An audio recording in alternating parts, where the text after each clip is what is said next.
Tęsiant lietuviškų kriminalų temas, manau, galima sugrįžti su trečiaja Farų dalimi. Pažvelkime į užsienyje užfiksuotus, socialinėje erdvėje, per televiziją ar spaudoje iliustruotus lietuvių tautybės nusikaltėlius. –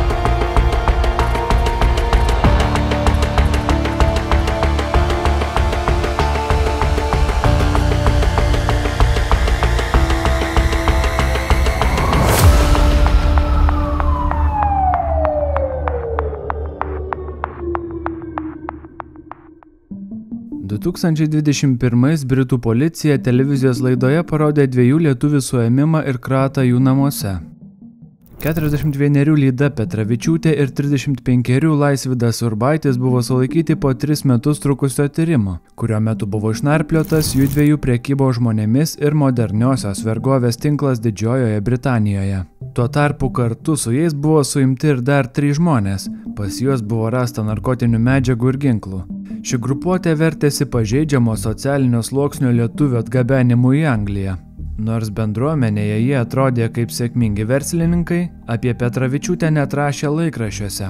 Tačiau iš tikrųjų prižadėję gerą gyvenimą atvykusius suvarydavo gyventi į nedidelės patalpas, o juos įdarbinę fabrikuose vėliau iš jų atlyginimo pasisavindavo. Atimdavo ir dokumentus, jų vardu paimdavo kreditus, įsiskolinusius vergus palikdavo neviltyje, grasino smurtu ir benamystę. Keli iš moderniųjų vergų bandė nusižudyti. Viena moteris pasakojo buvusi priversta dirbti prostitute, kitai buvo grasinta sudeginti jos namus. Savo aukas lietuviai mušdavo, bent vieną buvo subadę sudaužytų butelių. Kratų metu pas lietuvius buvo rasta 800 gramų kanapių, jų auginimo įranga bei 32 asmenų banko kortelių dokumentai. Laisvydas ir Lyda buvo nuteisti kalėti 9 metus.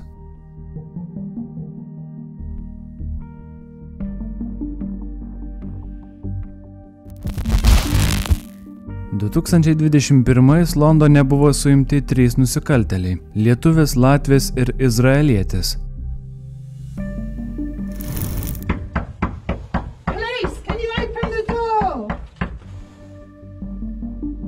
Šiame įraše matote lietuvio vardu Artūras Jusas sulaikymą.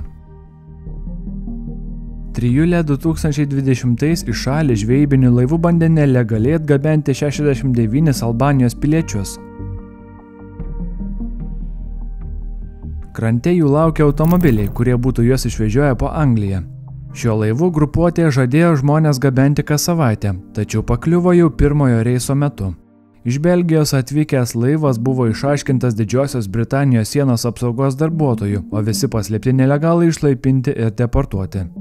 Teisme Jusas savo kaltę pripažino, jam buvo skirta 9 metų ir 9 mėnesių laisvės atėmimo bausmė. Mat dalis albanų priklausė nusikalstamam pasauliui ir Jungtinėje karalystėje būtų darę nusikaltimus. –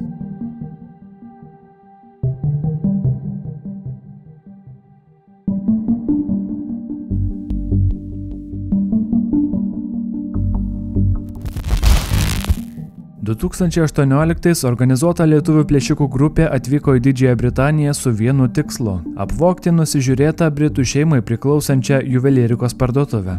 Jų vadeivos buvo suplanavę visą įvykių seką iš anksto. Lemtingą dieną tik prieš parą atvykę 4 banditai įsiveržė į minėtąją parduotuvę ginkluoti laužtuvais, ašarinėmis dujomis ir ginklu. Plėšikai per 2 minutes pasisavino virš 1 milijoną svarų sterlingų vertės dirbinių, tai yra juvelyrikos, brangakmenių, Rolex bei Patek Philippe gamintojų laikrodžių.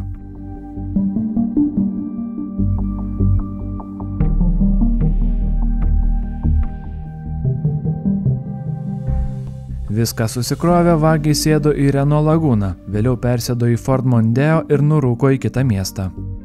Jie išsiskirstė po 2, tikėjosi sėsti į lėktuvą ir išskristi atgal į Lietuvą, tačiau buvo prigauti išmaniosios saugos kamerų automobilio registracijos numerių technologijos. 2 iš banditų buvo suimti tą pačią dieną, dar 2 rytoj, bandydami sėsti į traukinį. 2 gaujos galvos užpuolime nedalyvavo, tačiau taip pat buvo suimti operacijos atlikimo dieną. Vienas iš Lutono bandė skristi į Kauną, kitas vienintelis iš 6 Anglijoje vietinis savo namuose Cornwall mieste.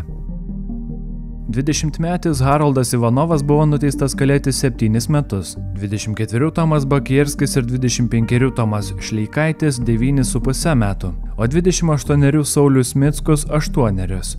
Gaujos vadeivos 41 Andrius Buinevičius gavo 13 metų kalėjimą, o 35 Gytis Inokaitis 16.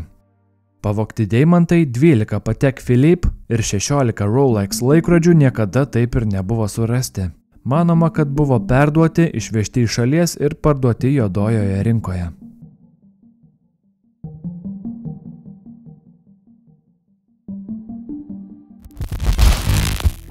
Prieš 12 metų 37 Rimvydas Liorancas buvo suimtas už 2 žmonių nužudymą – sutuoktinių 62 Aftaro ir 58 Karolės. Porelės namų apiplėšimo metu plaktuku ginkluotas lietuvis juos puolė ir galvas daužė tol, kol šie mirė. Kitą rytą jų kūnus rado policininkų dirbęs jų 2 sūnus. Rimvydas Liorancas was awaiting trial for the murders of Avtar and Carol Kolar. Carol and Avtar Kolar were found by their son, bludgeoned to death in their home in Handsworth Wood on the 11th of January. There followed this emotional appeal for information from 2 of their 4 children. We're all struggling to come to terms with this tragedy. Not only has whoever did this taken 2 lives, they've taken away our mom, dad, granddad, grandma, brother, sister, auntie and uncle.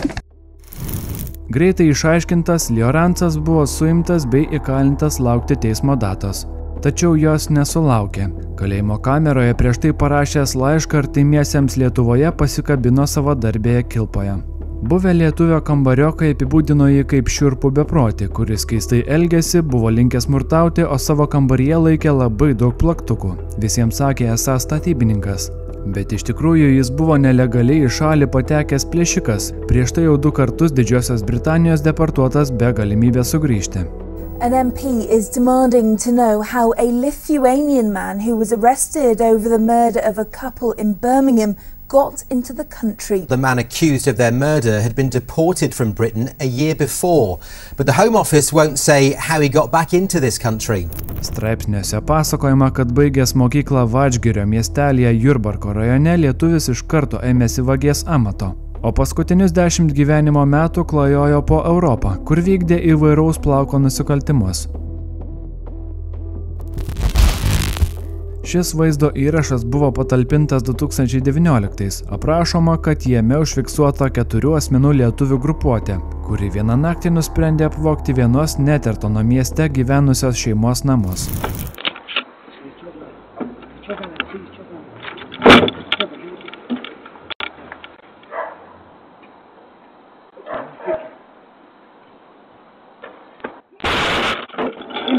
Oi!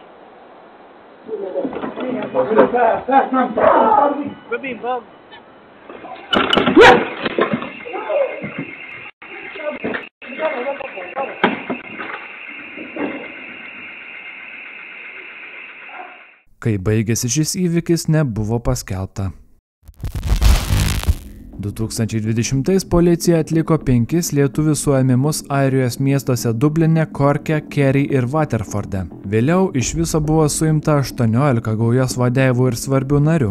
Jie organizuotai vertėsi narkotikų pagrinde heroino kontrabandą, prekybą žmonėmis ir didelio masto pinigų plovimu. Kriminalinėme pasaulyje ši grupuotė buvo žinoma kaip The Russians – rusai. Gauja pagrindė iš Lietuvos veždavosi žemesnio socialinio sluoksnio žmonės. Dažnai žadėdavo tikrą legalų darbą, tačiau atvykus atimdavo pasus ir liepdavo gatvėse pardavinėti narkotikus. Buvo suskaičiuota, kad jų buvo mažiausiai 65, manoma, kad per daug metų buvo 100. Kratų metu buvo konfiskuota 100 000 eurų grinais. Vergai pasakoja, kad juos laikydavo rūsiuose arba rakinamuose kambariuose. Kai kuriuos į pardavimo lokacijas veždavo užrišus akis. Nepaklusnius darbuotojus muždavo, ne vienam yra sulaužę rankas bei kojas. Tai nebuvo vien tik vyrai, veždavo ir moteris. Pasakojama, kad vienai vergiai valgius be leidimo buvo supjaustytas pilvas. Gaujos vadai pagrinde veikia iš Lietuvos, tai yra plungės. Iš jų buvo konfiskuoti 3 namai, žemės sklypas, garažas, 2 butai Palangoje, daug juvelyrikos ir kito turto. Skelbiama, kad pagrindinis The Russians gaujos vadas buvo Kęstutis Klemauskas. Į dieną iš šios veiklos uždirbęs apie 10 000 eurų. Pareigūnai teigia, kad per maždaug 15 metų gauja buvo sukūrusi veiksmingą vergų priviliojimo ir pakeitimo planą, bei sudėtingą narkotikų gabenimo schemą per Europą į Airiją ir Didžiąją Britaniją. –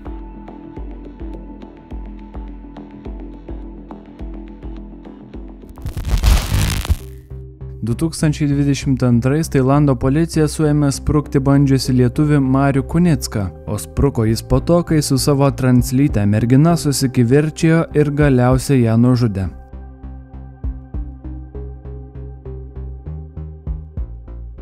เป็นคนสัญชาติลิทัวเนียแต่ทำงานอยู่ที่นอร์เวย์และเขามานัดเจอกันที่ภูเก็ตก่อนหน้านั้นผู้ชายคนนี้เคยมาหาผู้ตาย2 ครั้ง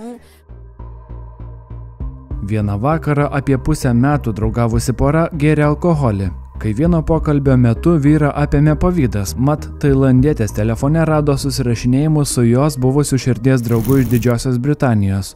Pratrūkęs lietuvis ėmė translytę moterį daužyti kumščiais, o vėliau jos galvą talžė buteliu, kol ši galų galiai mirė. Tailandietės kūnas buvo aptiktas tik po savaitės, kai puvėsių kvapą užuodė kaimynai. Lietuvis dar laukia savo bausmės paskirimo.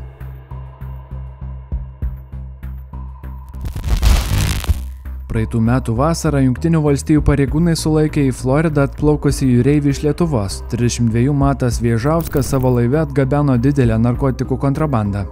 Pareigūnai lietuvio laive rado 64 paketus su kokainu, kurie svėrė beveik 76 kg. Agents arresting 32-year-old Matas Viežauskas, a Lithuanian national who was the only person on board that vessel. He faces a felony charge of cocaine trafficking. Viežauskas į Floridą atvyko iš kitos šalies, manoma Meksikos, o atplaukęs neprisistatė sienos apsaugos pareigūnams, ko reikalauja protokolas. Dėl to ir buvo apieškotas. Laive jis buvo vienintelis žmogus.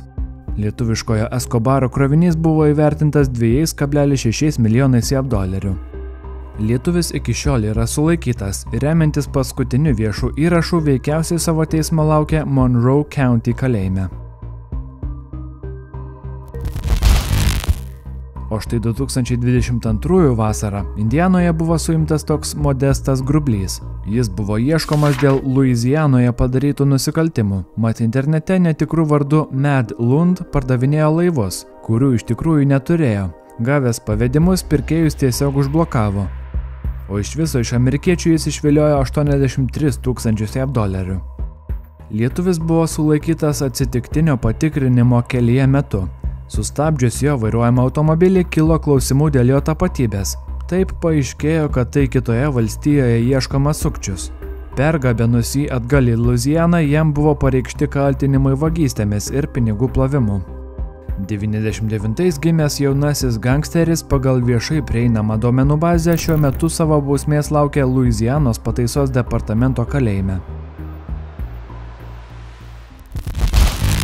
Šioje ikoniškai atrodančioje nuotraukoje matote 41 lietuvį inicialais VL. 2014 jis buvo sulaikytas Balyje. Oro uosto muitinės darbuotojai jo lagaminuose rado beveik 4 kg metamfetamino. Indonezijos spaudoje tuomet buvo skelbiama, kad Balyje tai buvo pirmasis su narkotikų kontrabanda pakliuvęs lietuvis. Manoma, kad jis buvo organizuoto narkotikų kontrabandos tinklo žemoji grandis. Po šios naujienos apie lietuvį spaudoje nebebuvo skelbta, tik tiek, kad jam grėsė mirties bausmė ir kad kartu su juo vykusi ir oro uoste sulaikyta žmona vėliau buvo paleista į laisvę. Ačiū, kad žiūrėjote 3. lietuviškąją užsienio kriminalų seriją. Jei jums patiko ir norėtumėte 4-osios, paspauskite mygtuką patinka ir žinoma, prenumeruokite mano kanalą. Ačiū Contribui ir Patreon rėmėjams ir iki kitų kartų.